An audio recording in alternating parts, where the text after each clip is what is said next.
मैं तुम्हें क्या बताऊं, Manya Srivastava, Manya Srivastava all over India rank 1 उसका एग्जीक्यूटिव के अंदर आया। मेरी स्टूडेंट थी सीएस एग्जीक्यूटिव के अंदर, सीएस प्रोफेशनल के अंदर मेरी स्टूडेंट रही। जो तुम्हारा सीए फाइनल होता है उनका सीएस प्रोफेशनल होता है। ऑल ओवर इंडिया रैंक 3 आया। भाई साहब डायबिटिक की मरीज है वो बच्ची, शुगर लेवल 500 टच कर जाता है, इंसुलिन लेनी पड़ती है डेली 2-2 3-3, उसके बावजूद भी ऑल ओवर इंडिया रैंक 1 और ऑल ओवर इंडिया रैंक 3 आया। मैं कह रहा हूं करने वाले बच्चे क्या नहीं करते, एक्सक्यूज नहीं होते उनके पास, और हमारे एक्सक्यूज ही खत्म नहीं होते।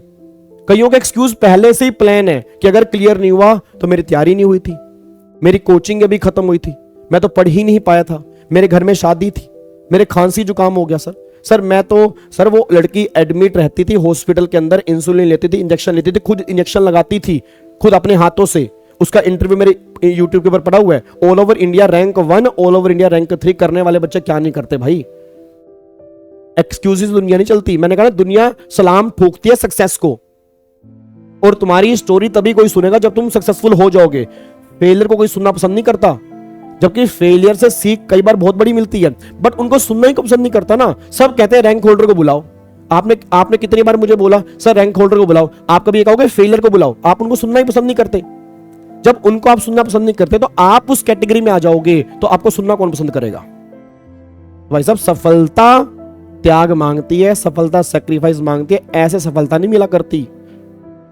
हम बातों में तो बहुत कुछ चाहते हैं, सर एग्जामिनेशन चाहते हैं, सर रैंक चाहते हैं, सर इस अटेम्प्ट के अंदर क्लियर होना चाहते हैं, बट उसके लिए हम क्या कर रहे हैं, उसके लिए हमारी संगत कैसी है, कितना टाइम हम इंस्टाग्राम पे वेस्ट कर रहे हैं, यूट्यूब पे वेस्ट कर रहे हैं, व्हाट्सएप के ऊपर वेस्ट कर रहे हैं। मैं देखता हूं आधे बच्चे इसी पे लगे हुए हैं। भाई साहब कोई मैसेज करता हूं with in nano second reply आता है, विद इन नैनो सेकंड, जैसे हाथ में फोन पकड़ के बैठा ही था भाई साहब रिप्लाई करने के लिए। ऐसा कौन सा तुम्हारे व्हाट्सएप पे मीटिंग चल रही है, तुम्हारे भाई साहब अंबानी के साथ अदानी के साथ तुम्हारी मीटिंग चल रही है भाई, पेपर एग्जाम आने वाले हैं, तुम्हारे इंस्टाग्राम फेसबुक और व्हाट्सएप भी खत्म नहीं हो रहे भाई। पता नहीं ऐसी कौन सी इंपॉर्टेंट इंफॉर्मेशन छूट जाएगी तुम्हारी। 6-6 महीने व्हाट्सएप बंद कर देते हैं रैंक लेने वाले, 6-6 महीने 3-3 महीने इंस्टाग्राम नहीं देखते वो, और 5-5 बार रिवीजन। बच्चा कह रहा 5 बार रिवीजन कैसी होती है, होती है, टाइम तो बचाओ ना, होती है। 24 घंटे कम नहीं होते, 24 घंटे के अंदर अंबानी बन गए, 24 घंटे के अंदर सब कुछ सब कोई बन गए भाई। जितने भी देशभक्त हैं, जितने भी बड़े बड़े सेलिब्रिटी, सब 24 घंटे के अंदर ही बने हैं। हमें 24 घंटे ही कम लग रहे होते हैं कि हमें 24 घंटे में टाइम, सर टाइम ही नहीं मिला सर।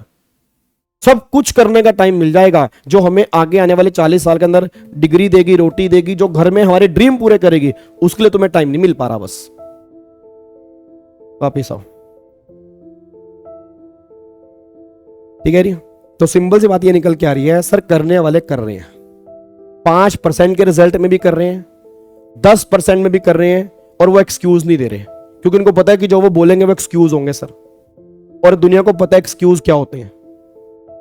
भाई साहब मैंने कहा ना हम तो हिंदी मीडियम से पढ़े हुए थे, हिंदी मीडियम से पढ़ने के बावजूद भी मैंने सिर्फ एक ट्रिगर पॉइंट था कि उसने कैसे बोल दिया मेरी मम्मी को कि मैं सीए नहीं बन सकता, मेरा वो ट्रिगर पॉइंट मेरा इतना बड़ा बन गया कि मैंने भाई साहब सीए करके दिखा दिया। नहीं तो मैं सीए नहीं कर सकता था सर, बट मेरे को एक बात चुभ गई, उसके बाद मेरा सारा माइंड फोकस हो गया कि ऐसी की तैसी दुनियादारी की मैं ये चीज करके दिखाऊंगा। और आज भी मैं बहुत जिद्दी हूं, जिस काम के पीछे मैं लग जाता हूं, मैं अपनी ऑनेस्टी से वो काम करता हूं, भगवान चाहे उसका फल मुझे कुछ भी दे। तो वही चीज आपके साथ होनी चाहिए जी, पैशन होना चाहिए, डेडिकेशन होनी चाहिए, पागल बनना पड़ता है उस चीज के लिए, तब आपको वो चीजें अपने आप मिल जाती हैं, बट उसके लिए काम करना पड़ता है। भगवान ने भी कहता है कि तू 2 स्टेप बढ़ा, 4 स्टेप मैं तेरे साथ खड़ा हूं, तू आगे आ, मैं सब कुछ कर दूंगा। बट आप लो तो सही ना, बातों से दुनिया नहीं चलती सर, वो काम करने पड़ते हैं तब दुनिया चलती है बस। ठीक है, चलो वापिस आओ।